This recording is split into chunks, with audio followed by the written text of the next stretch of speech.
Hello, ladies and gentlemen, boys and girls. You are on the sidelines with the sideline guys. And of course, I'm joined by the one and only, my brother in Negrón arms, Sean Negrón. How's it going, man? I'm good, man. I'm good. This is a very exciting yet nerve-wracking weekend for me with this card coming up. Being a Mexican, there's some Mexicans on these main events, co-main events, so it's nerve-wracking, but I'm excited. I'm excited to see what's gonna happen. Dude, this is a huge one for Mexican MMA. There's so many good Mexicans on this card, and there's more to come, right? So you want to keep that momentum up. So I can only imagine the pressure you're feeling. Funny enough, whenever I think about events like this, right, I'm always like, this is one of my favorite fighters. This is one of my guys. But then I always like take a step back, right? And I'm like, no matter what happens, I'm gonna have a fucking great time anyway. Like I remember, great example of this, Izzy versus Pereira one. We were watching the fight, me and my mom, funny enough, and she's a big Izzy fan as well. As well, both of us sort of sharing that. And after he got knocked out, I like got up and I was like screaming, going crazy, and the look of betrayal like on her face, like she looked at me and then she was like, you were rooting for him? And I was like, no. I was like, you just gotta appreciate greatness. You know what I'm saying?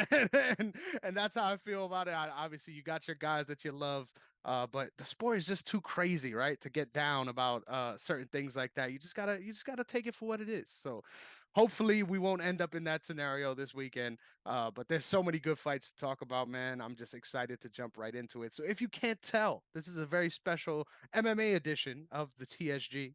And let's just get right into it, man. I think the first fight on this card that I wanted to discuss um, I think it's the first fight of the regular prelims. We've got number 14th ranked Jimmy Crute coming up against Alonzo Menefield, both at light heavyweight. Um, First of all, I just gotta say this is a car crash matchup. This was purely bring the violence, boys. So I'm interested to see how you feel about this matchup. This is tough. This is gonna be very, very close. I I have this way, like the way you were saying about how Mexican fighters, this is like, been their years, kind of like their time. I feel that way for Australian fighters, and this is like an Australian card in a way. And I know they have the card 293 in Australia, but this is, I feel like you have that feeling. I feel like the wave is going to continue, and I have a really good feeling about Jimmy, and I'm like scared of Alonso's strength and like everything he does. I don't know. This is really a tough one. I didn't expect him to make this fight like now. Mhm. So I'm gonna ride with Jimmy, but this is I could 100% see Alonso taking this one. What do you think? Man, yeah, I'm a big fan of Jimmy Crute too. I think I've been very high on his upside for a long time now. But funny enough, kind of get the feeling, right, that with all due respect, right? He hasn't been able to sort of live up to that potential. Um, and remember, this is the second time they're fighting now, if I'm correct. Yes, this is the second time they're fighting. The first time it came to a draw. I didn't think it was a draw when watching live. Funny enough, I was kind of leaning more towards Menefield just because the big shots he was landing and the damage. But I, I I don't know what it is, man. I think if you ask me, right, my head pick, right, what I would think based on what how I usually look at the sport, I would side with Jimmy Crute just because of the upside, especially in the grappling. Um, but this is unfortunate, right? Because you like to bet on guys' developments. I just feel like I've seen enough from him at this point in his career to kind of have a firm idea that although he has those skills, can he reliably use them for 15 minutes? I'm not sure.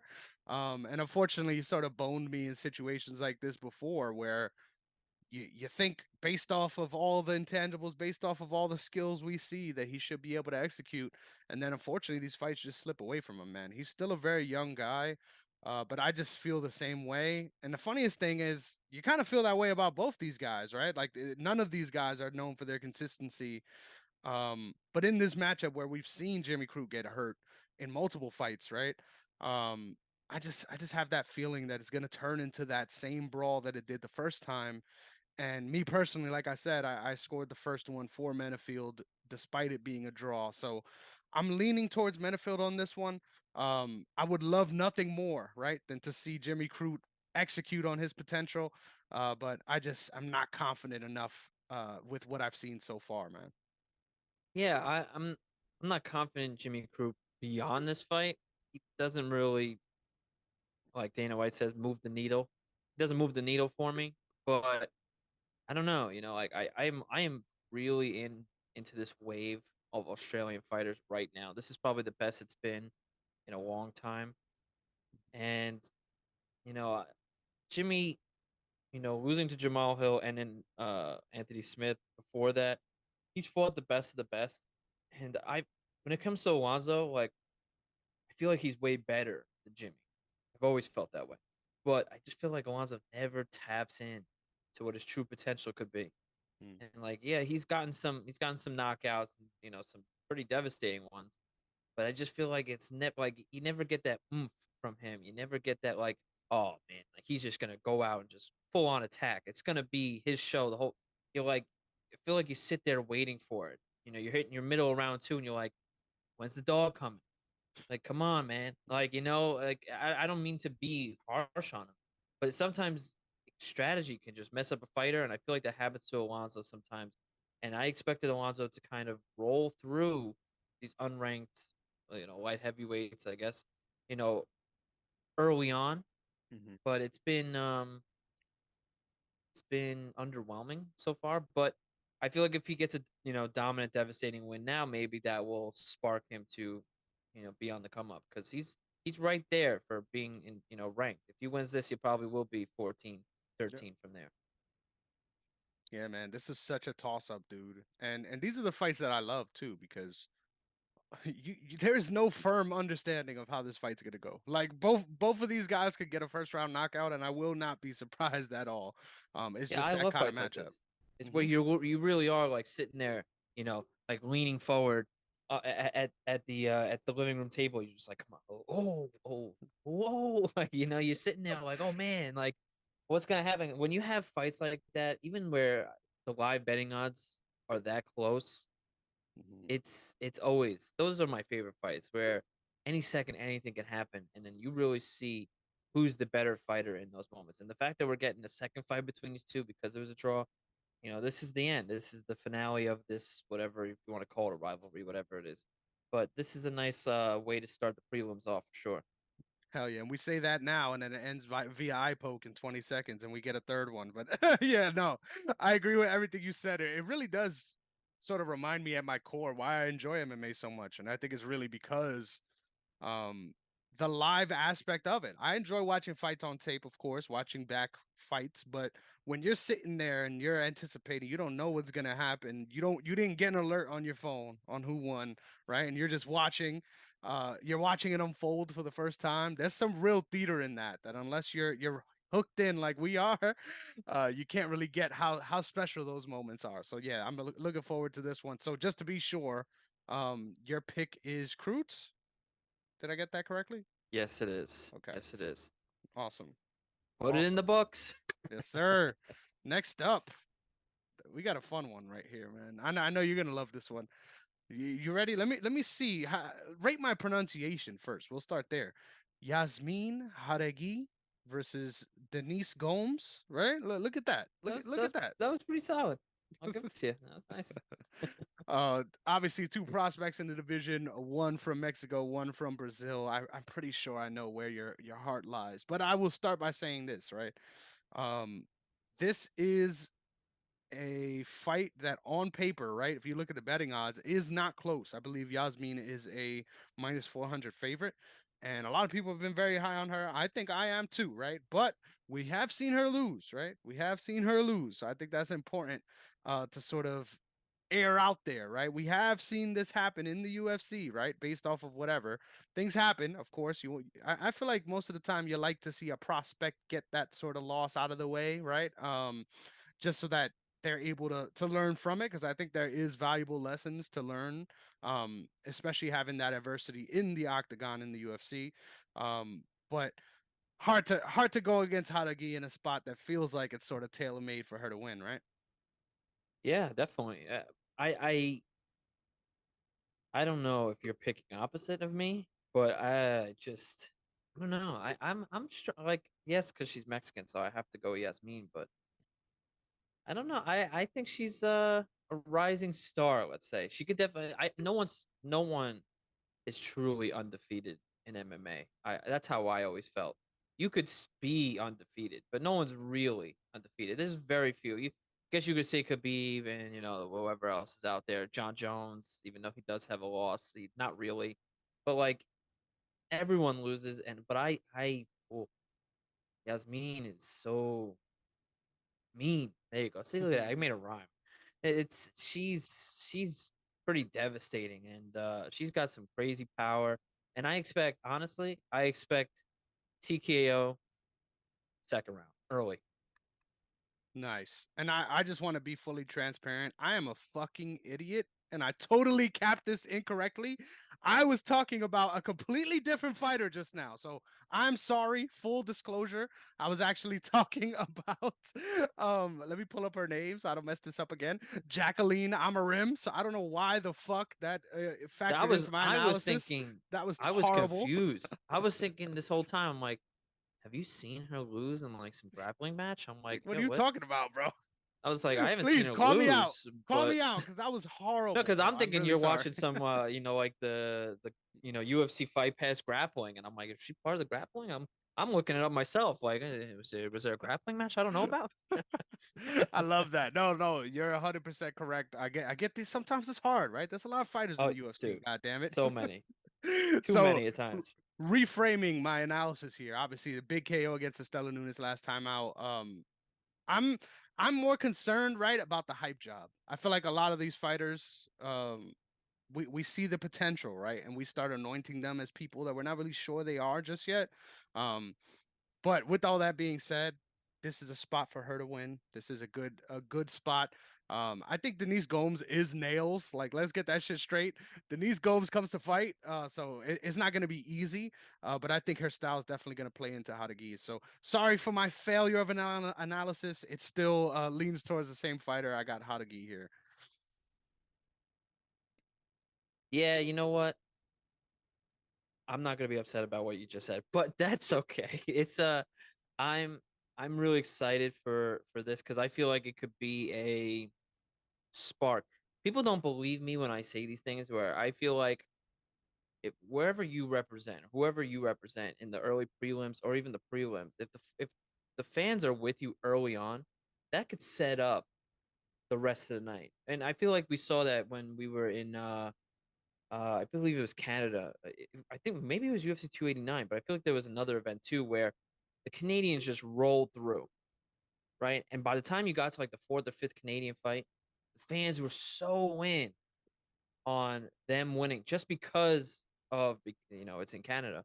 But like I feel like if that can be the start and Mexico can have a nice night there, the other Mexican fighters who will be in the back waiting for their turn will probably take that and have that much more spirit going into their fights. And I feel like you can get a nice clean sweep, which I'm going to pick the four of them. I think there's four of them picking Hmm. fighting. Like I think that starts, a trend, and I feel like Yasmin's going to start it off and get a nice dominating victory. And Denise is nothing to sneeze at either. She's dominant too, but I feel Yasmin is as crisp as a prospect that you can get right now in the women's strawweight division, and I think we see that unfold right in front of us. And I feel like people will start paying attention to her starting Saturday night. I love it. I love it, man. I agree 100%. There are five Mexicans on the card, so I won't be surprised if we see that. Two of them we're Sorry. leaving out for picks purposes, so don't sweat it at all. Two of them are on the earlier prelims that we're probably not going to get to talk about too much today. But I agree with everything you said, man. I think momentum is very real in this sport, and a lot of the times people take that for granted, right? And honestly, I think Las Vegas is the perfect place to hold these events, right? Because there's a lot of fans that are willing to travel in that area from California, right? I'm not sure what the population looks like in Vegas itself, but they travel. So I think it's going to be a sort of homecoming moment for all those Mexican fighters. So looking forward to that. The next fight we have was so close to being one of the best, if not one of my favorite fights that is going to be put on this year, right? It was supposed to be Jack Della Maddalena versus Sean Brady. Unfortunately, Sean Brady has an elbow injury that at the moment has his elbow looking absolutely huge and disgusting. So, wishing him nothing but the best in his recovery. The replacement fighter in this one is Josiah Harrell. Full disclosure, I have not seen Josiah fight. I believe his nickname is the Muscle Hamster, if that provides you any context, right? I think it's fair to say, right? I'm gonna be just blanket eyes closed picking Jack Della just because obviously we know who he is. We've seen him perform against great fighters at this point and people like Randy Brown. I'm a fan of his rise and I was really looking forward to seeing him get tested at that next level, especially in the grappling. But coming up against a lightweight who's coming up in short notice to fight, it just feels once again tailor made for him to advance. So I won't be surprised once again if Josiah shocks the world just because I am very unfamiliar with his game. Shout out to Shaq, right? Sorry, brother. I'm not familiar with the game. But I'm picking Jack Della here. But honestly, I'm looking forward to seeing this fight because no matter what, when he fights, I'm tuning in. I don't care who he's up against. Yeah, these it's always tough. And you know what? The other thing too is that I don't I get it in some respect where fighters don't want to take a short notice fight, but I always feel like when you take a short notice fight, if you're relatively close to within weight, I feel like it's a win regardless if you lose. Because if you show out, your stock rises beyond what you would have done on any other fight.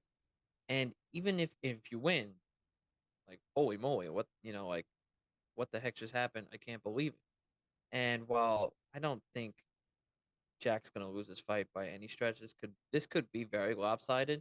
The fact that there's 4 inches of height, the reach is 5 inches. I don't even know how how much of a difference is going to be when it comes to fighting styles and experience here. This could be like a ultimate fighter sort of situation where the veterans are just beating up on the prospects so bad that it's just embarrassing to watch.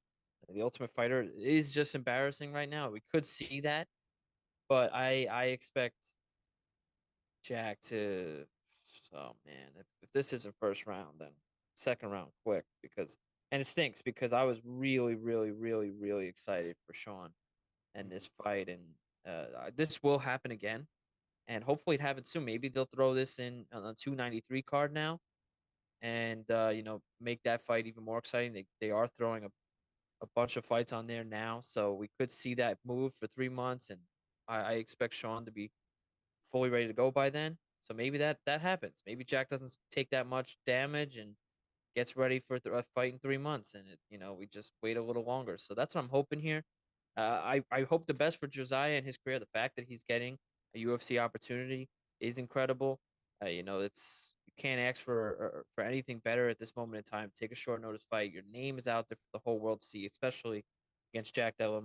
I can never. I'm not saying these names anymore. I can't do it. It just and they're so easy. I just can't do it. I just, You gotta have the rhythm to it. dude. That's I what gets just you through it. I know.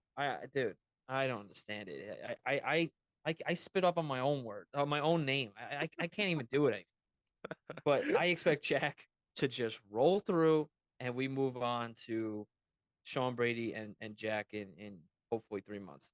Hey, dude, ain't nothing wrong with going with a little JDM, right? So you could throw a little JDM out there. It saves you the trouble. But hey, I promise you, this helps. This I got you right now. You ready? Ready? Jack Della Maddalena. You gotta in Jack Maddalena. Della Maddalena, and I know how to you say it. gotta you gotta I let just it can't say it fast. Jack you gotta let it Della flow out. Maddalena. You gotta let That's it it. flow off the tongue. Jack I Della feel like Maddalena. I'm like meeting a friend for the first time. Jack Della Maddalena. I can't do it. I can't do it any faster than that. I don't blame you. Shout out to his brother too, Josh Della Maddalena, right? It just keeps going. The world keeps on turning. I'll be interested to see if after a few fights back, the UFC tries to sign him too. Right now he sits at 3-2, right? So he needs got some work to do, but a middleweight nonetheless, and someone that Jack keeps propping up as someone to look out for in the future. So think it was worth mentioning that here. But once again, we sound like homers, right? If he ends up getting cooked in this bout, we're gonna look fucking dumb.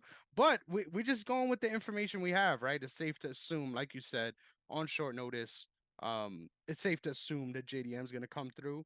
But like you said, either way, stock sort of rises, right? This is the first we're hearing of Harold, right? So if he doesn't absolutely get sparked in a couple seconds like Pete Rodriguez did, I'm pretty sure we'll be talking about his future in the UFC as well. So next up, this one's a little scary, man. This one has immediate feels potential for me at least. We've got Robbie Lawler in his retirement fight going up against absolute wild man Nico Price. I'll let you take the lead on this one, man. Are you emotionally prepared? Because I'm Oof, not. no, no, I'm not.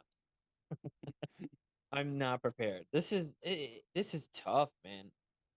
You really feel I don't know if maybe you think differently. And I've talked to some people about this. Some feel this way, some don't. But he was at the prime, and not even he wasn't even a champion yet when I started watching. And when I saw his come up after his second return to the UFC, that's when I really started to get into Robbie Lawler. And the fact that now it's over, it's such a weird feeling. It's Mhm. too weird. It's something I don't want to see. I felt this way when Donald Cerrone retired, but Donald Cerrone needed to retire. Like that was something I was fully prepared for because it was like you're losing six in a row, bro. Come on, like I love you to death, but put the gloves down. Like I don't want to see this get worse. Robbie, yes, I'm not overly fond of him continuing to fight because I feel like he's definitely a step slow now. Mhm. I am not ready and prepared to watch his career end on Saturday. It feels like time has gone by too fast, and then I'm getting. But I, I'm a big fan of Nico as well. But you know what? And I would pick Nico if it were any other situation. But I desperately want to see Robbie just go all out. Last fight, and he's that type of dog. Like he will. He doesn't matter if you flatten his nose to his upper lip. It doesn't matter to him. So Mhm. I expect him to go all out. Hopefully the chin can stick with him because he's gonna go guns blazing. And Mhm. I expect this fight to only go around 5 minutes. And I'm hoping Robbie Lawler's on the other side as a Dude, champ, as a winner, as a champion in our hearts. I love the way you set the table because I couldn't agree with you more, man. A big part of my fandom is because of Robbie Lawler. There was moments I remember vividly, right, watching Hendricks 1, Hendricks 2. Those were some of the first fights that really sunk my feet into the sport that I was watching, and I was like you get this feeling, right, often, for me at least, but specifically when Robbie Lawler fights, I've got this feeling where I'm like, man, I can't miss this shit. Like I cannot, I physically will not allow myself to miss this week's card because the amount of things that can possibly happen is beyond my imagination, right? I'm such a big fan of what he's been able to accomplish and his story, like you said, coming back after sort of being, let's call it like it is, a journeyman, being looked at as someone that wasn't ever going to be able to sort of get past that upper echelon in the division.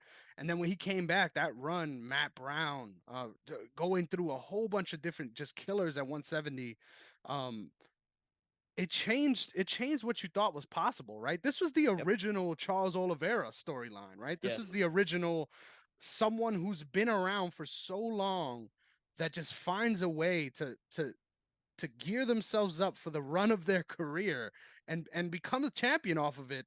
And he actually became a mainstay in welterweight where defended his belt multiple times and in absolute fucking wars every single time. Obviously not good for your health and not good for your career prospects, right? To be in fights like that. But as far as what he's delivered, to the fans, right? I think we're forever indebted to Robbie Lawler.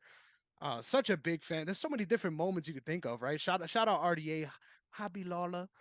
There's just so many different eras, right, of Robbie Lawler fights that I've been a part of. That I agree with you, man. My heart is fully with him in this one, but unfortunately, I'm gonna have to pick the wild man out of Florida, Nico Price. Mm, I think this mm. actually is not going to end in the first round. I think this is going to be very similar to his fight with Cowboy, where it almost kind of feels like, and don't get me wrong, don't give me the side eye here, but it almost kind of feels like Mm. Nico's carrying a little bit, right? Where Nico's allowing certain exchanges to pass him by instead of fully sort of letting himself out there. I think, don't get me wrong, right? I'm not trying to say anything shady, but I feel like Say it. against Cowboy, he sort of carried Cowboy a little bit, right? Carried him to the Definitely. decision Almost so definitely. that we don't go home sad at night, right?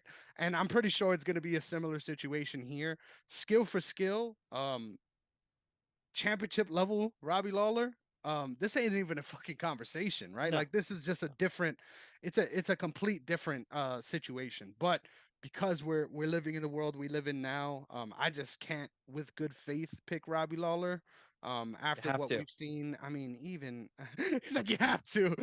I don't think he's gonna win, but I'm picking him, man. You have to. Like when I saw Robbie Lawler just fight Nick Diaz, the first one, incredible. The second one was one of the worst fights I've ever seen. That was a slow motion fight, both of them, and Nick Diaz was clearly in slow motion. That fight was embarrassing, but I was so excited because I was like, they get Robbie Lawler a win. That's like a guaranteed W. Hmm. But after that fight, I was like, yeah, any real competition, I don't see because Nick Diaz didn't look like he was prepared for the LFA, not even the UFC. So that fight and then going into Nico definitely carried.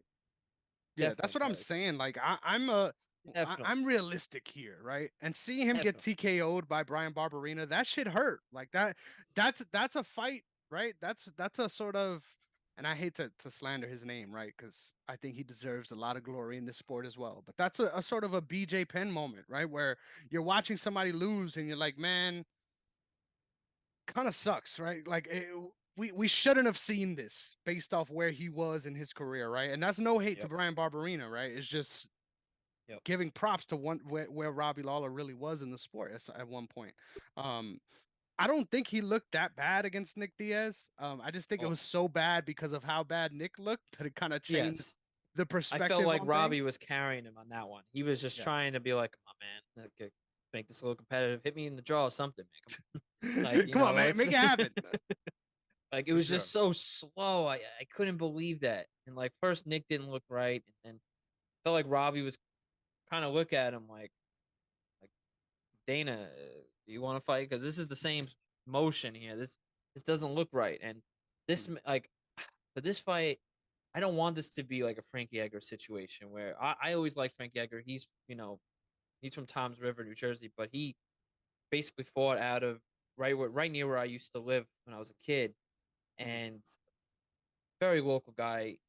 Big fan of his. I wasn't like over the moon over Frankie Edgar, but seeing him lose to Cheeto the way he did, and then he was only fighting in New York City, and then Chris Gutierrez after that, I was like, oh, this it's so tough to watch, and I just feel like that's what's about to happen to Robbie, where you know the fight game is not nice to you when your time is up. You're not gonna go out on top, even if you lose. You're not gonna go out with your hands up, like, yeah, great career. You're probably gonna get knocked the fuck out, and then you're gonna have to, you know, wake up a little bit just enough for Joe to ask you one question, even though he regrets doing it. Like that's where I fear this is gonna go, and it's tough because Nico's way better right now, but I just want Robbie to just go all guns blazing like he used to, 5, 10 years ago, and just let it all go. Everything mhm, you've ever done in your entire career, all the training, all the nonsense, everything, mhm. just let it all out. 5 minutes, 10 minutes, 15 minutes, just go. And Dude, I hope it's with a W. I agree with you 100%. I do not doubt that Robbie Lawler's gonna fucking let his soul out there tonight. Saturday night. I do not doubt that at all. I just feel like we're in for another sad night, right? I just got to be transparent. I'm picking Nico I get it. Price. It's sad, right? But I know who I'm rooting for, right? I know as soon as he's landing shots, I know I'm gonna be jumping on my feet with you by my side. By the way, I hyped to mention I'm gonna be with my guy Sean to be watching these fights in That's right. person. So it's gonna be dope. You're gonna get to see a little bit more of the reactions that we've had. We obviously we saw that when we were at B Dubs, but this fight feels like a little bit more is at stake, right? So there's so much Yes. stuff from the top to the bottom that to look forward to in this one. So gonna be a sad time, but a fun time nonetheless. Next up, Bo Nickel versus Val Woodburn. Originally, this was supposed to be one Trayshawn Gore. But I think I think the desired result remains the same, right? We're trying to shoot Bo Nickel to the moon here, and we'll use any sort of cannon fodder we can along the way to get him there. From what I understand, Val Woodburn coming in on short notice is a landscaper, so doing big things for the landscaping Literally. community right now. Um, I don't. I'm not saying this right to throw shade or to hate or whatever, but Throw it. um, I don't like when the UFC does this. Me And neither. this is me personally, right? I think there's a certain level of fights that are expected, right? And once again, you say this, but the Mickey Galls of the world will look at you with a side eye, right? But I just feel like there's a certain level that needs to be in the UFC, right? Where if you're not at that level, it's very obvious that they're sort of propping you up, right? Giving you favorable matchups along the way. And it's not that I'm saying Bo Nickel should be fighting a top 15 guy. I don't agree with that either. It's just there's a time and place for skill development at this level. And I think from what we saw in his last fight against Jamie Pickett, dominant win. Don't get me confused here. Um, but I thought there was some moments in that finishing sequence where you saw the inexperience, right? You saw that this is very new to him. And there was a little bit of hesitancy on my part. Not to say, hey, this guy's not a good prospect, but almost like maybe we should be pumping the brakes here. He's talking about fighting Izzy, right? He's talking about being on that level. And clearly the matchmakers are slow rolling him, right? Which is the right thing to do. I just feel like it's not the right thing to do in the UFC. Just because, I mean, if I'm not mistaken, he is the largest favorite ever recorded in UFC history after the opponent change at minus 2,400. His opponent is a plus 1,200. So man, I got $2. I'm confident I'll never see again that I might just throw on Val Woodburn, but I think there's no way you pick against Bo Nickel here. Yeah. No, you. I'm throwing $5 on Val just to see what the heck happens. Mm. Because what if something miraculous happens, which it won't. But it really is miraculous. It's a miracle if Val pulls something off like this. Val hasn't fought in almost a year, and he hasn't had a knockout in over 2 years. So you basically found him probably from someone from the inside source, inside the war room. It was like, oh, I just saw this guy. Oh, I know a guy that knows a guy, and so he's just thrown in. You literally couldn't dream as not even a prospect, as an amateur fighter, because you got to think he's an amateur, right? You can't call him a prospect yet. He's fighting in combat night, like he's not even. He literally is a combat night. That's pretty freaking low. And I'm not trying to be rude here, but that's pretty low on the totem pole of uh of places to fight. Can't think of words, but to then get a call within the same week to be like, "Hey, do you want to fight Bo Nickel?" The world knows Bo Nickel on the main card at UFC 290. Let it all hang out. Do you? Absolutely. I take that fight. I'm gonna get absolutely demolished, but everyone knows my name. I get a better check than I ever would in those 7 fights that he has.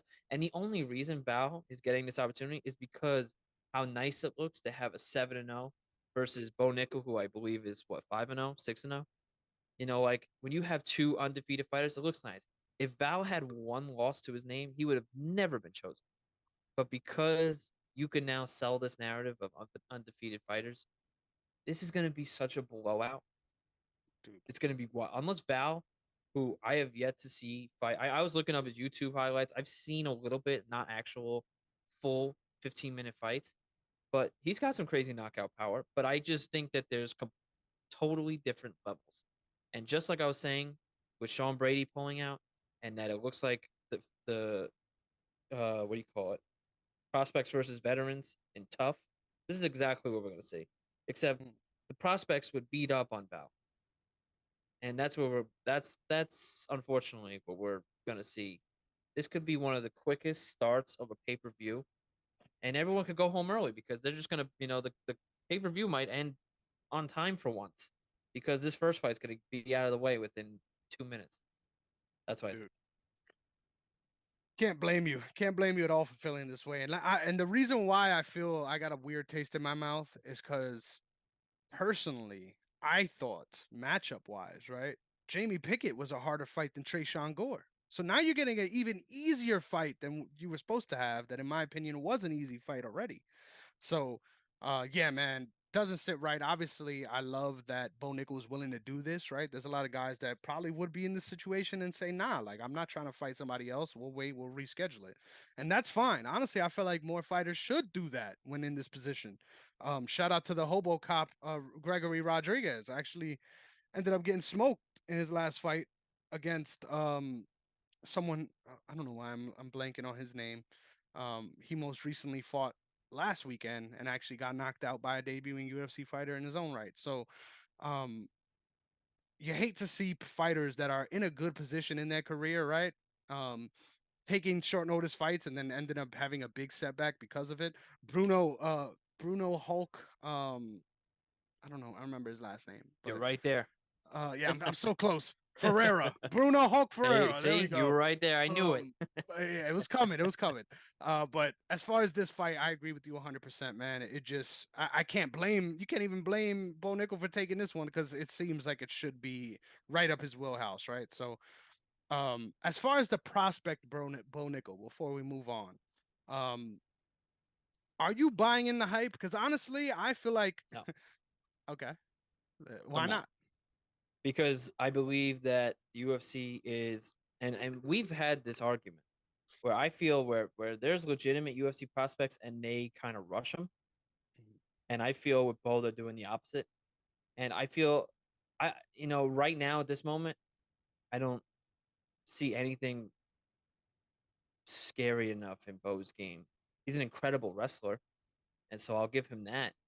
But his stand up, I think you would walk right through any legitimate top 20 guy would walk right through him. Mhm. Honestly, that's just how I feel. And until I see Bo Nickel show it in, I would say 3, 4 more fights, unranked fights, because he better stay unranked. If he even sniffs the top 15 before 3 fights from now, I'll be upset because that's too much. You know how many fights these guys go through before the UFC even looks at him. Yeah. This guy has 5 career fights. And this is the third one now, right? Or the fourth one in UFC? Second.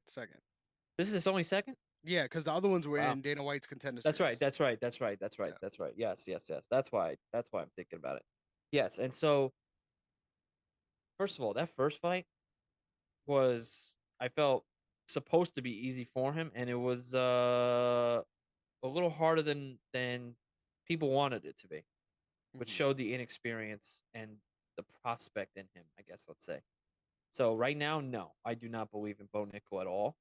And I believe they're just going to keep giving him these sort of tomato cans. And I don't mean tomato cans as in like they're washed up fighters, these fighters who are clearly not on his level, so that he can keep winning, to keep hyping up the UFC at the bottom of the main card, and to get more pay-per-view buys, pay-per-view buys, because that's all this is. Bo Hmm. Nickel would never sniff the main card ever if he didn't have the hype around him, right? So that's what I believe it's. It's all hype, and give me 2, 3 more legitimate fights. Top 20 guys, top 25 guys. If he beats them, all right. I apologize. That's on me. But right now, no, not no, not even close. I do not believe in Bo Nickel at all. That's the problem too, right? They're he's a middleweight fighter and they have him fighting two guys that have mostly fought in the UFC at welterweight, right? So like Exactly. it's a very strange situation. I'm more of a believer than you are, it seems. I think the biggest issue is his style right now isn't built for MMA. Like his style is built for wrestling. Like it's almost like he's going out there and having grappling competitions. And I'm not That's what trying I'm to say saying. that like to shade, right? But I mean, what it happens if just you go into one dude who's gonna stuff the takedown 5 times in one I'm round? Then I what? don't think I don't think that's going to be the issue. Surprisingly enough, I don't think there's Hmm. going to be a lot of guys in the UFC, even in the top 15, that are going to stuff his takedowns. Like I think he has that level of wrestling. I'm just more concerned about sticking through a fight, especially past the first round, when you are facing guys that yeah they might be overmatched, but they're not gonna take themselves out of the fight, right? They're gonna be in it, and you have to make the right moves around them. I think that's when he's gonna really fall into trouble when he's forced to show his striking a little bit more and sort of get deeper into fights. I think that's when we're really gonna learn what his prospect is, right? As far as what we've seen, right, it makes sense why the hype is there. Like I feel like it's warranted the hype. But at the same time, like you said, it's just the UFC is such a hard place to cultivate people in this position. Like I feel like maybe even they could have gave him some more contender series opportunities, right? Against people that are more so on that level, or maybe even people like I think me personally, and this is re changing the way the show works, right? But I think Dana White's Tuesday Night Contender Series, shout out to that long ass name. I think it should be almost like a double A for the UFC. I feel like there should be fights where people are still under UFC contract and are fighting on the Dana White Contender Series against prospects. I think that dynamic should exist because you already have the league, right? You might as well. And B, there's a lot of times where guys get cut, and in my opinion, I don't think they're deserving of being cut, right? Brandon Moreno is a perfect example of that. He's ended up becoming champ when he came back. So I just feel like there's a space for some veteran fighters, right, that might not be in the best spot in their career, um, to try to find redemption against these prospects, but also a way to give these guys more experience without it feeling the way this feels, right? Because this one and the last one against Jamie Pickett, it just feels like you're feeding someone their vitamins, right? And ultimately, it's important for a fighter's development to get those kind of bouts. It's just so far from what we're used to in the UFC. Yeah, and the fact that this is a main card fight, it's this is tough. And I don't like seeing fights like these. I kind of despise them. I hate seeing fights that are so one sided. I even sent you. I think I sent it to you today, or I sent it to my other friend. Where just like when I look at fights that are not meant to happen, like when Volkanovski fought Korean Zombie, as a late replacement to Max Holloway, you're sitting there like, oh no, this is gonna be terrible. Mm-hmm. Like this is not what I want to see. Like I'm excited to see one of my favorite fighters fight, but not this level, not against someone like this. Like this isn't fun for me. Like yeah, this is a stat win. Like you add to your stat, and that's why I think they kept the fight for Bo because you add to the stat, you go from 5-0 to 6-0, and then you could get that much more experience under your belt, and you can, and also you go through that fight camp, whatever 7, 8, 9, 10 weeks. It's really heartbreaking to be like, oh yeah, the guy pulled out. We can't fit the fight for you, and now the camp's over. That's tough. So I understand why they do it, also for the pay per view buys and the hype. But this is like one of those fights where you might see me because we'll be together. That I'll just be like, yeah, I'm gonna go get some chips because this is gonna be hard to watch. This isn't gonna be competitive and it's gonna be sort of embarrassing. But it's for the hype for Bo Nickel. You'll see this on the hype videos for his next fight. You'll see it. They'll be all over the place. So this is just one of those that you pad the stats and keep it moving. For sure. Survive and advance. That's the name of the game. So the next fight we have on the docket is an interesting one. I'm gonna throw to you on this one actually, because I don't know, man. I feel like both of these guys are kind of going in opposite directions, but at the same time, it can we could see a little resurgence. So we got Jalen Turner coming up against Dan Hooker, with the platinum Dan Hooker, I might add, with the brand new blonde haircut. Not sure how I feel about it, but it's fine. It's fine. So matchup wise, how do you look at this fight, and how do you think it plays out? Do you think it plays out largely on the feet? Oh yeah, this is definitely going to be a slugfest between the two of them. None of them want to wrestle or grapple or anything like that. I think for Jalen Turner, his last fight, he wanted to kind of scrap, but he had like a wrestling match. I think it was Gamrot, I think he faced. Hmm. And it was just too much grappling. And he was trying to create distance. He was trying to separate and he just couldn't do it. And that's how Gamrot got that win. But it was a close fight.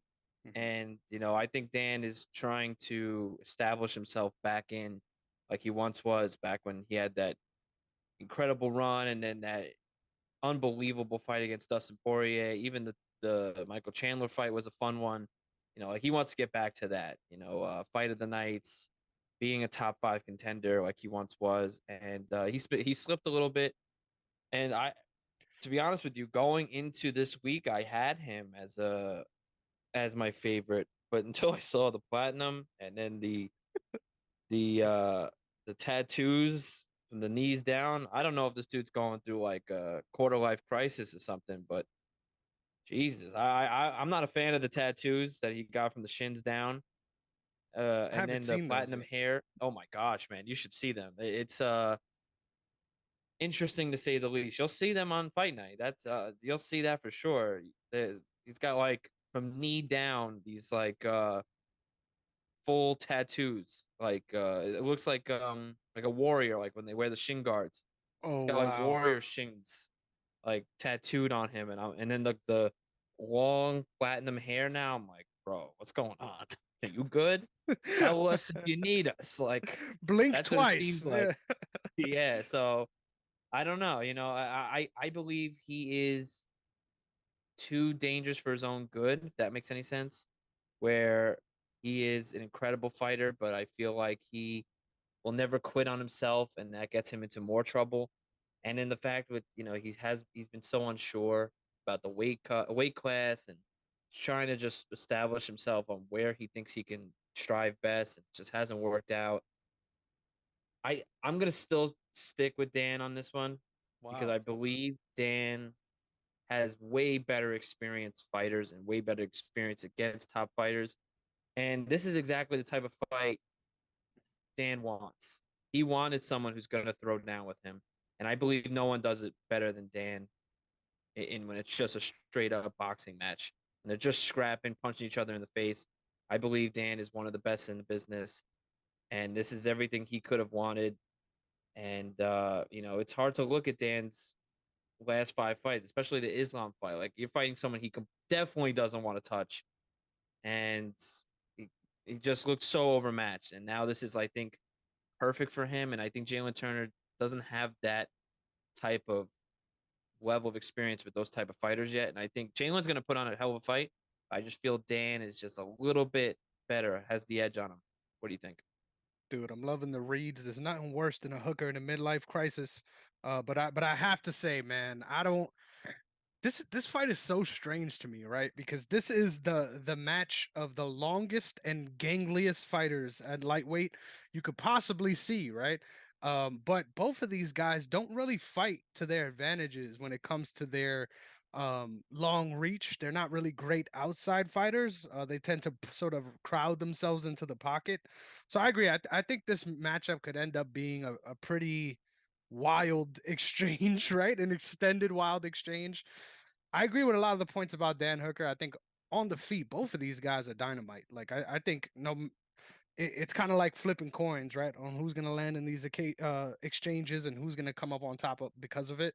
Um, I do, however, it's funny that you picked Dan Hooker because I'm not. I'm gonna be picking Jalen Turner, but I do feel like Dan Hooker has more ways to win. I feel like Dan Hooker could show up, D1 Dan, get a couple takedowns like he did in that Poirier fight, right? A great war, but was able to sustain in some of those rounds by getting a takedown and getting some top control for a couple minutes. So I won't be surprised if I see that either.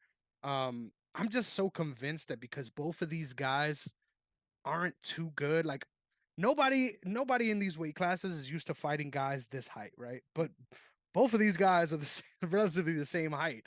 I think Jalen Turner is a little bit larger. I saw a picture next to him with him next to Hamzat, and holy shit, the dude is massive, right? Like he's even big for next to welterweights, right, and potential middleweights. So I'm not confident, right? Like I don't feel like I would bet money in either direction, right, on this fight.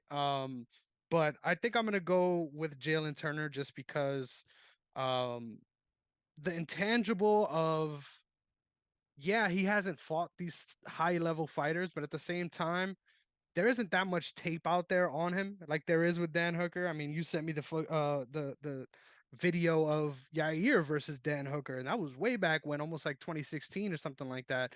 That was the first time I ever saw Yair Rodriguez fight, by the way. Funny enough, he threw the fuck up in the cage right after that fight. I don't know if you ever saw that or knew about that.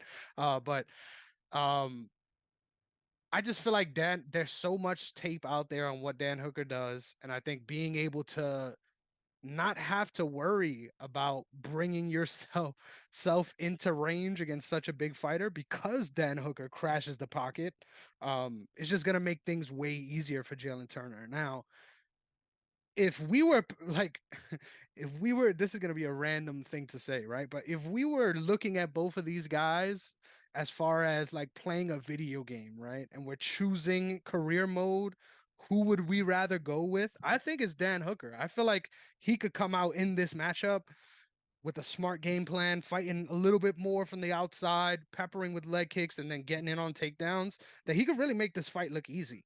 But Dan Hooker's not known for doing that, especially not on International Fight Week. So give me Jalen Turner probably by knockout. Ooh, I like that. And Jalen Turner's been training with Hamza, like you were saying, so that definitely gives him some edge. But I felt the same way about what's his name before he got cut. Like, oh, maybe he's gonna come back. What the heck is his name? The middleweight who just got cut, who fought Dricus Du Plessis last, and then he got cut because he lost. Brunson? No, no, no, no, no. His last fight. Oh my God, he's one of the Before most then, well known Scottish. Can't think of his Scottish name. middleweight. Oh my gosh. I'm sorry. I wish I could help you on this one. I'm No, lost. it's fine. It's fine. It's whatever. But yeah, Scottish I've middleweight. seen people who trains with Hamzat. The fuck is that? I have no Very clue. well known name. I don't know. I thought he was a welterweight, but um. Oh no, yeah, no, he's a middleweight. What the heck am I talking about? He was a welterweight, but he is a middleweight. Oh my God, he's on the tip of my tongue. He's so rude to Ariel all the time on the shows. Oh, Darren Till. Yes, thank you. He's a Thank you, Darren Scouser. He's Till. not Yes. Scottish, but yeah, I know you're Whatever. Sorry. you're fine, Sorry. buddy. It's the accent that throws me off. That's what it is. Yeah. But yes, it was, like I thought Hamzat trains like an animal, and then I thought Darren Till was gonna be on I didn't think he was gonna win, but I thought a better camp out of him and like all that time off and rejuvenating. I thought like, oh, whatever they're doing at Hamzat's camp, they're gonna do right. And Jalen Turner's there. I know he trained with him for a while, and for this camp, and I am excited to see what he does. That's gonna be so different. But to be honest with you, like I'm not one to look at records, but I'm a big fan of Dan Hooker's record because of his repertoire, because of the history and all of the. You couldn't ask for higher quality of people to fight throughout your career than his. Like I feel like he's run into everyone that and especially at this time day and age. And Jalen is just starting to do that. And yeah, I feel like careers are kind of obviously they're colliding now, but like because Dan Hooker's on this decline, but I don't know, like I'm not gonna bet money because I'll lose and Dan Hooker will lose, but um I just have this strong feeling that Dan Hooker's gonna turn it around and get himself a nice win and show that he is a top 8, top 10 guy. I like that, man. And I won't be surprised by it at all. I've been a fan of Dan Hooker for a long time, so probably betting with my head and not my heart on this one. But We'll move on to the next one. Bobby Knuckles, Robert Whitaker coming up against the one true African, Dricus du Plessis. Holy shit. Is this a one-sided fight, man? I don't care what anyone says. Bet the farm, take everything and put it on Robert Whitaker because there is not a world that exists in which I would favor Dricus du Plessis to win against Robert Whitaker. I could see him even hurting Whitaker on the feet and still not being able to take him out of there. I mean, just look at that third round against Jaron Cannonier. Um, I see Robert Whitaker landing that head kick at some point, and if somehow Dricus du Plessis makes it into the third round, he's going to be huffing and puffing. I don't care about your nose surgery, and things are going to get really south for him. So give me Robert Whitaker in the distance. Yeah, I don't expect this to be a knockout of any sorts. I think it's just going to be a clinic, though, for Whitaker. Whitaker's on a different level. Whitaker beats everyone but Adesanya. And I think that this would be the perfect setup to what we could possibly see with Whitaker's career, because then this will set up the third fight between the two, between Whitaker and Adesanya after this, and then that will, I think, determine Whitaker's career. He loses that one, you really can't do much left in that division, and then if he wins, you just get this whole different rise back to the championship level. And I believe the only reason Duplessis is even thought about for this fight is because of the comments that he made. I'm not going to sugarcoat it.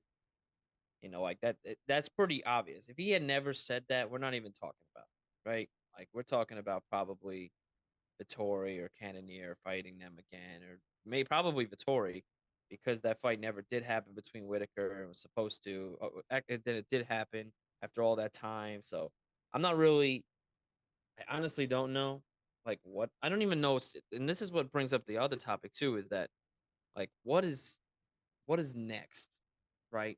For if Adesanya is like allegedly for 293, like what, literally how? Like how would that work? And I just don't see a situation like this is just not competitive to me. Like there's a lot of great fights on this card, and but this is not the one that I'm looking at like, oh man, this is gonna be crazy. This is the before the title fights, this is gonna be the one. Like I expect Whitaker to just piece him up, honestly. Hmm. And I think Driscoll is really talented. But there's not much of like a history to tell me differently, right? The Darren Till fight, like I just brought up before, like Darren Till's coming off of I think what 4 losses in a row, not fighting for a year. Darren Till looked horrible. He just didn't look like a UFC fighter anymore in that regard, like talent level. And then the Derek Brunson fight, I called that, I think, with you. Like Derek Brunson had kind of revealed himself later on in years what he really was. He's just gonna try to take you down. He's just gonna grapple, grapple, grapple until he can take you down and then just wrestle you. And if he can't do it within the 5 minutes, he is so gassed, can't even lift his arms. And that's exactly what happened. Like Brunson has become just like a one-round fighter, and that was still a great fight, but it just like it didn't tell me then and there, like, oh wow. Like that's the same thing that happened when Jared Cannonier fought Derek Brunson. It was just like, all right, Jared avoided him for the first round, and now he could just annihilate him. So it's just I'm not convinced on Duplessis yet. I really wish they would have made him keep going. Like a Duplessis versus Paulo Costa type of fight, that would have excited me. That would have been like, all right, if he beats Costa, he's next. Like that tells me.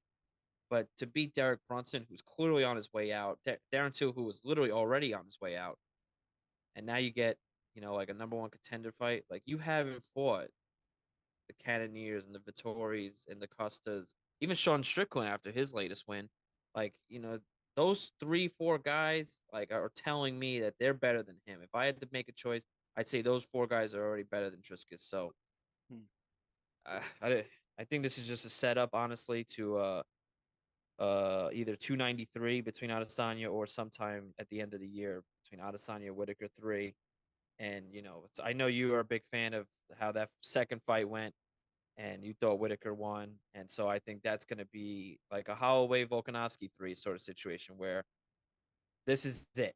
Like the second fight was close, but the third one we're just going to settle it right here and there. No more redos, no more fourth one, no nothing. Let's just do it. because the division's sort of slowing down right now. I agree. Funny enough, I don't really think there's another option, right? Like who else are we gonna let Sean Strickland fight for a title? I Yeah, hope not. honestly, because they're hyping him up so much though. Like he Bro, just went he's on the Joe so Rogan experience. cringe, He's bro. out. He's so out of his mind that he's gonna talk his way to a title fight. I'm telling you, I see it coming. You I know, won't be I think surprised. yeah, I see Strickland maybe fighting one more time, but at the same time, it might work with what you were saying on the last show. Like it might work with the timeline. Strickland just fought. He's basically went untouched. The first round was a little scary, but he just pieced him up in the second. He looked basically untouched. So it might work in Adesanya's favor, to have that as a main event, even though I don't think I would watch it. I don't think it's even remotely close talent level there, but Mhm. it's it's something because there's just no one else. Adesanya's beaten Literally. everyone. So that's what makes it, these conversations so difficult. For sure. And I got my eye on a couple of different prospects at 185, but they just need to make their way through. And that's the issue. Um, I agree with a lot of what you said, man, especially when it comes to Drickus. I feel like he is the epitome of a middleweight fighter. And I know I talk a lot of shit about the middleweight division for someone who's such a fan of Izzy. But it's just one of those divisions where you could see like physical attributes and specialized skill sets push you so far ahead in this division. It's kind of very reminiscent to women's bantamweight in that way, just because you could not be the best fighter in the world, right? But for a great example, Sean Strickland at welterweight. Where the fuck was he? He was nowhere near the upper echelon of welterweight fighters. But once he went to middleweight, he was able to find a lot of success with his style. I just feel like it's such an in-betweener weight class that a lot of the people there are athletes primarily, right? Like not necessarily someone you would look at as the pinnacle of technique. And it makes sense, right? How Izzy was able to craft such a reign in such a short time, right? And really clear out a division when you consider who else is there. So, um, yeah, this fight, honestly, this I will be more surprised if this fight was competitive than if Pantoja wins against Moreno. Like that's how one-sided this fight is, in my opinion. So, we can move on from there, actually. Co-main event time, baby. It is that time. Keep your pants on because mine are coming off. Okay, we've got Alexandre Pantoja coming up against the champ Brandon Moreno for the third time. The first time being in the Ultimate Fighter, so it's not on their official records. Um, Pantoja got the best of him in that one, as well as the rematch in Chile, which you were able to tell me because I didn't remember that on the Usman versus Maya card. Um, that one ended, of course, in another decision. So I'm surprised. I'll start here by saying Brandon Moreno is about a minus 170 favorite. I was really surprised to see that. So interested to hear your breakdown and how you think this fight plays out. Well, first I want to ask you, why do you think I'm just looking at it right now, 195 minus 195. So I Went want to up ask you first though, why are you so surprised by those odds? just because he already lost to him twice. I know that he's on the upswing as well. But Pantoja is too, right? I think the history needs to be taken into account. And I'm really surprised that it keeps going higher, to be honest. Yeah, I think I see what you're saying. I think this is going to be like I was saying to you on I think the last episode we did, where this is sort of like a movie line ending, right? They see each other at the lowest of moments during, of the UFC in the Ultimate Fighter trying to make it. Pantoja wins, right? Then Brandon Moreno finds his way and makes it to the UFC.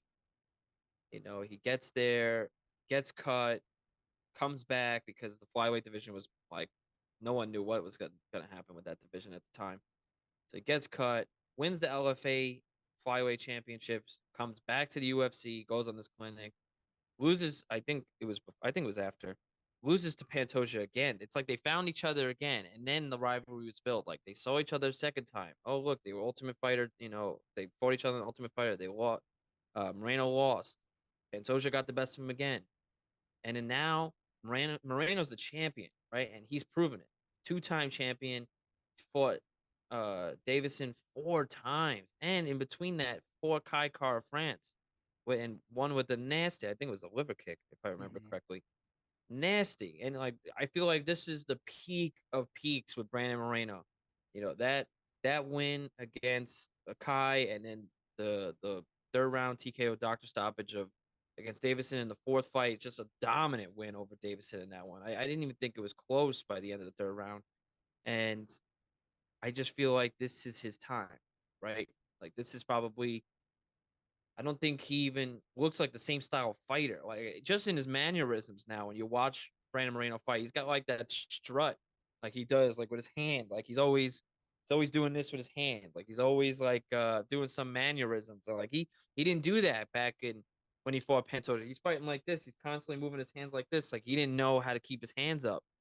Mhm. And now I feel like Brandon Moreno's got this rhythm. He's got different coaches now, and even but I'm not taking anything away from Pantoja because Pantoja has like been like the silent killer. Like he's just been silently climbing, while the flyweight division has been so focused on with Brandon Moreno and Davison Figueroa and like a slight little taste of Kai Kara France in there.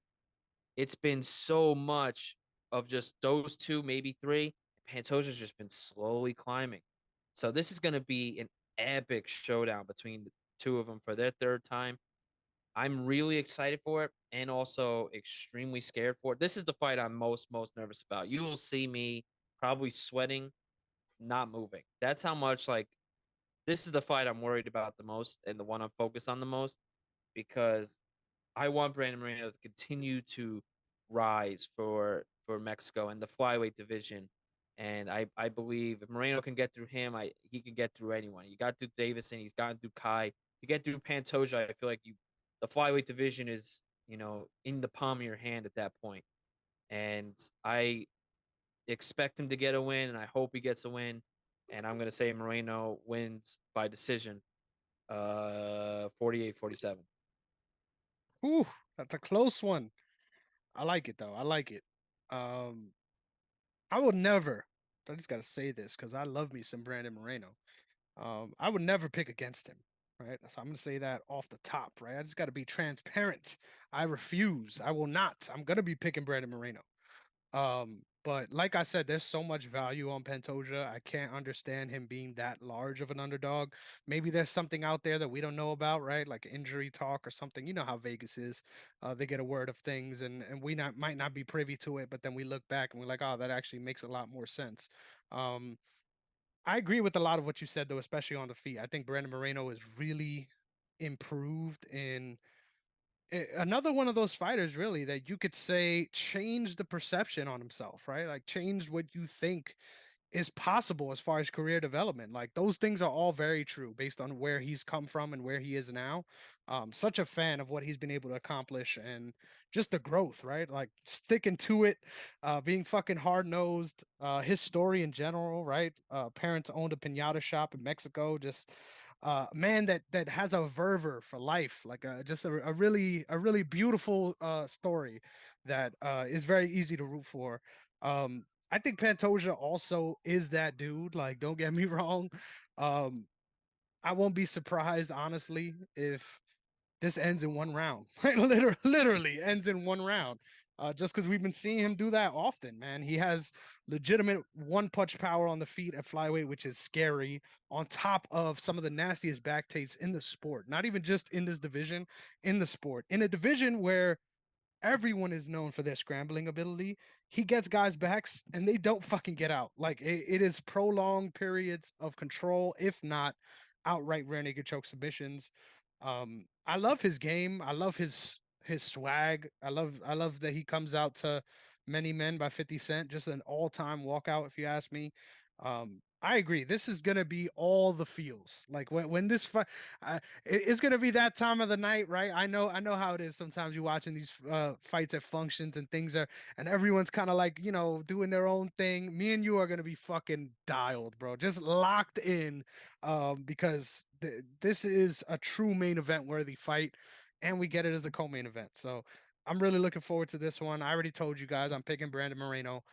But I'm fucking scared. Like this is, in my opinion, at best a pick'em fight. Like that's how close this fight is, in my Most opinion, definitely. especially because of what you're being asked to do, right? Like you're being asked to overcome your kryptonite in some ways. So holy shit. If I was betting, I'd probably put some money on Pantoja just because the money is there. But give me I think Brandon I might, Moreno. just Oh, so I nice. lose. Yeah, yeah, right. A little sadness hedge never hurt nobody. Exactly. But give me Brandon Moreno. I'm gonna switch it up by finish. I think a late round body kick or something gets the party started, and then he's able to get him out of there. So Yeah, I think he's got to, pull an Adesanya and say, I don't keep score, I settle them. That's what he has to do.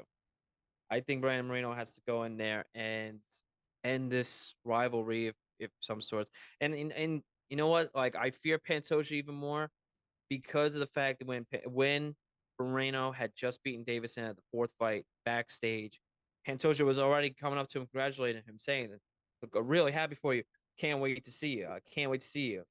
Make it's us. It's between us now. that was We annoying got to as do fuck. our third fight." And so I was like, "Damn!" Like the fact that he just saw him beat Davison for in the fourth fight, base almost three times, if you really want to say the first one, whatever. Uh, that was like I was like, wow, you don't hear anybody from no one in the flyweight division was tweeting, nobody was saying nothing, and Chael Sonnen was telling me about that too, and the fact that that Pantoja is so eager to get his hands on Brandon makes me think like, all right, he's ready for this moment. Like he's finally ready for this championship moment. Moreno's got the experience now, and I hope that it's not Moreno in the Davison 2 fight where Moreno was champion, and you could see on the embedded like he was a little different. I'm not trying to read too much into that, but you could tell Moreno went from being so hungry to be a champ, and he talked about it. Like so hungry to be a champ, and then once you became champ, you kind of like take your foot off the gas pedal just a little bit, and like because you conquered it, and then the fact that Moreno put his foot on the gas pedal again, beat Kai, and then beat Davison for a fourth time in the fourth fight. I mean, and now I hope he keeps his foot on the gas pedal. You're a Mhm. champion now, so defend the belt. Like you got to defend the belt now. I love And that point, and I don't doubt it at all. Just knowing that he yeah, has fully linked up with Safe Sayud at this point. He trained out of Vegas. I mean, Vegas, excuse me, out of Dallas for yeah, this fight card. So I think that's important to note. Obviously, he was with James Krause and those guys. He who yeah, shall not be named at this point. They don't even say his fucking name on the broadcast anymore. exactly, definitely, Excuse me. definitely. So it's a totally different um camp. It's gonna be a totally different Brandon Moreno there, and I'm very very eager. It's all in your mind, It's who comes out with the better mindset, and whoever does that night will be champion. I know, and that's why this is so scary, man. Because Oh yeah, Pantoja's fucking bulletproof, man. You see it in yes. his eyes. But Um, anyone can be broken on any day, for sure, and for sure. that's what I look at too. Because like after this fight, who would you think is next? You'd have to go with Albazi, right? Like you'd have to think he's right there to be next. So it doesn't get any easier here. So like for someone like Brandon, I know you conquered it, and not only did you conquer it once, you conquered it twice. Now you have to build your legacy. Like you're here now. I'm not trying to make this like a UFC 4 moment, but you became a champ. Build your legacy now. Get the red crown jewels on your belt. Remember these fights forever because at the end of it all, build yourself to be your name is cemented in the UFC Hall of Fame. And this is your moment. Starting now, this is your moment to build your Hall of Fame career. You're the first person to ever have a quadrilogy in the UFC. Followed up Now by build off trilogy. of it. Yeah. Yeah. So build off of it. Mhm. And this is that moment right here. Dude, this is an awesome fight. I can't wait to watch it.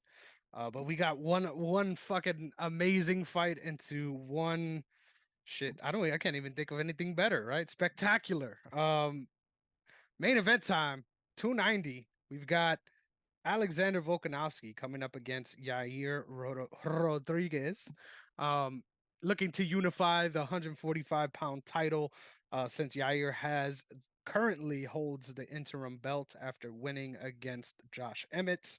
Funny how those things pan out. But holy shit. This is a scary one. This is another one too where I looked at the odds and I'm like, man, I don't know if minus 300 or so for Volkanovski sounds right. Like this feels like a much closer fight than that. Um, I'll admit, I think this is probably it has the potential for being his most dangerous fight, but it also has the potential for being one of his easiest fights, which is kind of crazy to think about, right? I love Yair's adjustments later on in his career. I think he's really reined in, especially offensively, what he's willing to do. I feel like early on in his career, it was more of a death by a thousand cuts sort of approach, where now I think he's really focused on landing the right shots at the right time to build on his offense, which I think is just dangerous in MMA, especially when you consider, man, the dude is an insane athlete. Like I don't know of anyone who can keep that level of pace, especially with the kicking. It's just so taxing to fight that way. And he never seems to be gassed, does it at altitude. Like the man is just a different level as far as what he's able to do physically. But so is Volkanovski, right? That's what makes this fight so fun. Um, I think this fight plays out largely with Volkanovski pressuring and sort of reminiscent of early career Edson Barboza, right? Refer to Michael Johnson versus Barboza, where if you stay in this guy's face, I think you really add a lot of problems to a style that's already hard to execute, right? But at the same time, because of the height difference, right, there's such a advantage for Yair to just keep him at the edge of his strikes and sort of pepper away at him. Not even really full committal as far as dropping big body kicks like he did against Josh Emmett. I don't think he needs to blast through Volkanovski early. I think he could really keep him at bay early on and then start setting up those different head kick attacks from starting by breaking down the legs, man. So I think this is an interesting matchup, especially on the feet, because it's really going to play out on who's able to maintain their range better and who's able to use their weapons from range in a more effective way. I just personally feel like after some time early on where things are a little dicey, I think we see Volkanovski get in his face, land some hard shots in the exchanges, which Yair will probably laugh at because he has a granite chin. And then at some point, Volkanovski remembers that he's been training grappling for his last two camps, and it's time to get Yair on the floor and start wrestling. Yeah, that's where I see this going. I think Yair is going to try to keep the distance, and honestly, I think Volkanovski's just going to swarm him and just constantly keep him away. And I think, well, obviously Volkanovski's got to do it right, because if we keep this at a amateur level, right?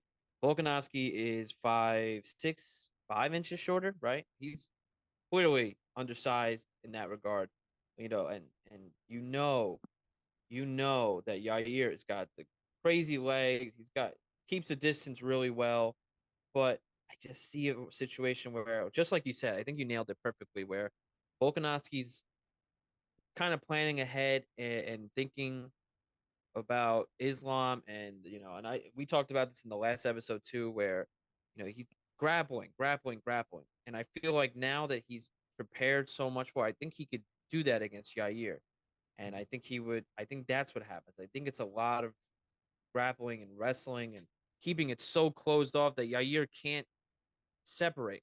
And I'm not taking anything away from Yair. Yair is crazy in the ground game too. Like he's not anything to sneeze at either. But I felt I like Yair a lot. I'm a huge fan of Yair, and like as much as I want, you know what? I'm gonna pick him because I do think Volkanovski wins, but I can't step away from the Mexican mindset. You just gotta stick to your people no matter what. Mhm. And while I think Volkanovski wins, Yair is gonna be very interesting. Even though I think his history of the last couple fights that he's had don't really help out his cause. I know the Josh Emmett fight is obviously everyone is, it's what you did in your last fight that really defined you, right? That's what people say. Mhm. And I believe in that. He absolutely demolished Josh Emmett to become the interim champ. Didn't even make it look close. But it's the fight against Holloway that I think about too. And I think about the Ortega fight ending early and the Korean Zombie fight that was a freaking battle until the last second, literally. Like it's those type of fights. And I know Yair is a different animal now. The altitude and the Aztec Empire that he's training at and all the hype that's built around him. I love that. I really do. It it warms my heart in a Mexican way. It's such a weird thing to say, but like I'm really excited for him, and I hope to God he wins. But I believe Volkanovski's just on this completely different path. This is he reminds me of like GSP in a way, where like you just know he's destined for greatness, and like there's just no one on his level. And while Volkanovski's testing himself, there was no reason to go to 155. He didn't need to do that ever. He could have wiped his division 3 times over, beaten Holloway 8 times, 10 times, just to make a statement that he was forever cemented. But he just wants to continue to challenge himself. So I'm curious to see how Volkanovski does now, back 10 pounds lighter, how and what the game plan is. Is he going to swarm him like I think, or is he going to want to stand there and bang with him? And that's what I'm interested in seeing. Can Yair create the distance to use his legs, to use his elbows, and maybe even take this to the ground and whatever and try something there? I don't know, but Volkanovski's got these tree trunks. I think he's prepared for any sort of leg kicks that come after him, and I think Volkanovski takes it. To be honest, I think it's unanimous, but I think Volkanovski takes the win. Dude, I love your unbiased honesty. Couldn't be me. I'm biased as hell. Alexander Volkanovski, the first Macedonian champ. My girlfriend is from Macedonia, so you know I'm pulling for him in that way as well. Honestly, if early on in this fight Volkanovski is not pressuring, um, I think I might live bet him that Yair is gonna win because if he is not in Yair's face and taking away the room for Yair to create opportunities, I think it's going to be a hard, long night for him. Pause. I'm really worried about the exchanges on the feet, especially with how measured Yair Rodriguez looked against first Max Holloway, and then even more so against Josh Emmett. Just a big fan of his development, but once again, Volkanovski special, man. I think people don't recognize how good he is for whatever reason. I don't maybe because he's short. I don't know what the issue is. But short kings got to prosper too. And this dude is someone that at that size not only doesn't have issues, but actually keeps his opponents at range. His longer, taller opponents at featherweight have had a hard time getting in on the shorter fighter because of how well he executes at range. So just in my head, can't pick against him. But I feel like the narrative is there, right? He's 34, turning 35. Who knows, right? So something crazy could happen. Land a shot to the body that just changes the complexion of the fight. That won't be surprising either. That's what just makes both of these sort of title fights so fun, right? Like, not only are they well matched, even fights, but they're also very dynamic matchups where at any point, site could really change the whole story of the fight, man. So I'm pumped. I can't wait to see you on Saturday. It's going to be a great night. Is there any closing thoughts before we get out of here from you? I have a bunch of thoughts, but I do wanna bring this up to you. UFC 290 not related. Fact that we just found out while we're recording this that I mentioned his name by accident, which made me start thinking about it. And GSP returning to some sort of combat action. I don't know if you know this yet, but he announced today, and UFC announced today that he is actually returning to um, Fight Pass International. He's fighting again on December 14th, and he's Fighting? returning. Yeah, he's fighting. MMA? Like not you. Well, I don't know if it's I think it's grappling, but Oh, you're talking about the Fight Pass Invitational. yes, yes, yes, Got you. yes, That's hilarious. Holy shit. yes, Yeah, I would love to see GSP in a grappling match. Did they announce his yes. opponent? No, they haven't announced it yet. They just announced he was returning. They made this whole big thing today during That's the dope. press conference at 290, and he's back. So now I want to ask you, because why not, right? Why not bring his name Throw up his and name in make the some clicks mix. here? Exactly. Do you see any situation that after this invitational, maybe another invitational after that, that he wants to come back into the octagon, or you think that this is only grappling related and a couple little things here and there, and then that's it?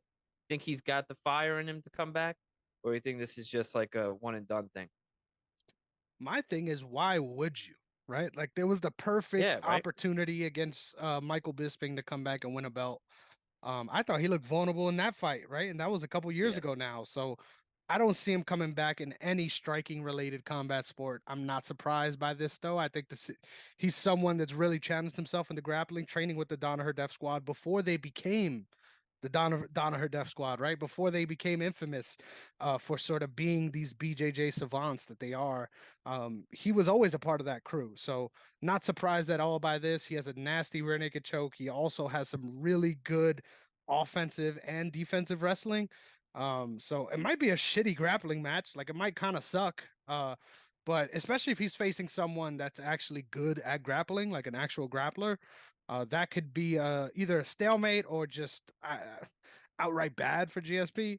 Um, but I don't see the reason why. Like, I don't know him coming back to fight Izzy. I don't see that happening, or coming back to challenge Leon Edwards. Yeah, I don't really see that happening either. But who knows? Maybe UFC 300 we get GSP versus Khabib. Yeah, I'll take that over Zuck and Elon, like the rumors are. And I hope Oh that fight man. never happens. But yeah, no, I don't think GSP would ever go back in the octagon again because I think he hated getting punched in the face. Like who the hell like who likes Who that? likes Who that? likes go through that camp and just to be like ask you can't even touch your own face because it hurts so bad. And GSP has been through some crazy ones, Mhm. and I think every now and then he gets like the fire in him and that little itch to be like, you know what, I want to grapple again. I want to fight again because I'm I'm the best at it. I'm one of the best in the world. And I Mhm. believe when he came back to fight Bisping at a weight class never fought, heavier, dude, like brolic as all hell. Like and the fact that he won, I think that was like a statement itself. And you know him. Even after all that, he was on top of the UFC world. And he was still like, I ain't coming back. Yep. That was a one time thing. So that's why I think this is just something for him to have fun with. And the UFC is kind of grabbing at it like we can we can promote it, get more clicks for us as well. And Mhm. I'm excited for GSP. Of course I'm gonna watch it because like why wouldn't you ever not watch a legend fight or grapple or whatever? I don't care if they freaking do tug of war. I don't care if they're playing thumb war. I'll watch it. Like you're never not gonna watch a legend out there. So I'm excited for it. I don't think he returns back in the octagon. I know people are gonna immediately jump to, oh my god, I can't wait till 2024 when he's fighting Leon Edwards. It's never gonna happen. I'm excited for it though that they made this huge thing for GSP, and I wish they would have done it during 289. Felt like that would have been huge in Vancouver, in Canada. You could have blown the roof off that place. But Mhm. regardless, it is exciting. But I'm focused now on 290. 290 is gonna be crazy, and then we focus on the fight nights in 291. Man, these upcoming cards are so so good. I can't wait to get into it with you, brother. Heck yeah, man. We got a lot to look forward to. You were in Yes, sir. rare form today, brother, I might add. Holy shit. Thumb GSP Thumb Wars. Sign up in the chat. We'll That's definitely get right. that. We'll get it sponsored. We'll make it happen. That was awesome, dude. Yes. Please make sure that you let them know where they could find you, as well as any other things you may have going on at the moment. Yeah, no, you can find me on Twitter. If you're tired of me saying the same old thing, I'll say it again though. You can find me at Sean Negron 26 on Twitter. It is me again. I was hacked once, but I am back. And then you could find me at BS Reports or bsreports.org. That's my website. If you're ever interested in writing, for your favorite team, your favorite player, anything sports related, anything at all. You could write about a hole in one that you thought you had in a dream. I don't care. Come to me and I will absolutely get you out there and promote you and help you and get you to writing, or if even if you want to put your podcast on there, anything you want, just reach out to me and I will always help you with your sports writing, outside of sports career, whatever you want. You heard the man. Make sure you're following him on all platforms as well as checking out that website. I need to stop being a BS reporter. I need to get on that website as well. So I know I keep saying that. I promise it's going to happen. It's in the works. But make sure that you check out OTS Media on all social media platforms, OTS Media Co. on YouTube. Just a lot of great stuff happening. Had a snafu, had a episode we fully recorded that we weren't able to get out. So who knows? Maybe we'll get a bonus episode later this week if I'm able to figure that out. Still efforting to try to figure that out. But crazy times come with crazy things. But we all take them as learning lessons, right? So thank you so much for all the support, man. It's been overwhelming. I've been really kind of blown away by how much especially the stuff with you, man. I don't know, you might be a star over here at OTS or something, because ever since you've been on the board, man, we've been getting consistent views, especially on YouTube. So thank you guys so much for checking us out, and please make sure to let us know how we could help you, right? Let us know what you want to see, let us know the kind of content you want, and we will deliver. But with all that being said, make sure you're tuned in for 290 because it's gonna be fucking wild. Can't wait to see you there in Long Island, brother. You guys have a good one, man. Peace.